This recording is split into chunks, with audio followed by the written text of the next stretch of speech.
ചോര പൊടിഞ്ഞു വാനം കാൽവരി മാമലേ. നമുക്ക് വേണ്ടി മുറിയപ്പെട്ടവർ എത്ര പേരാ! അപ്പൻ, അമ്മ, സഹോദരങ്ങൾ, സുഹൃത്തുക്കൾ, അങ്ങനെ പോകുന്നു ആ നീണ്ട നിര. ആത്മാർത്ഥ സ്നേഹമുള്ളവർക്ക് മുറിവുകൾ ഏറ്റെടുക്കാനാവൂ. അങ്ങനെ എന്നും നമുക്കായി മുറിയുന്ന ദിവികാരുണ്യം.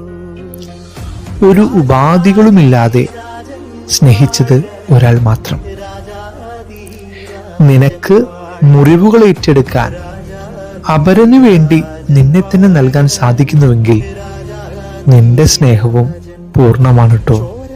പൊടിഞ്ഞു വാനം കാൽവരി മാമലേ.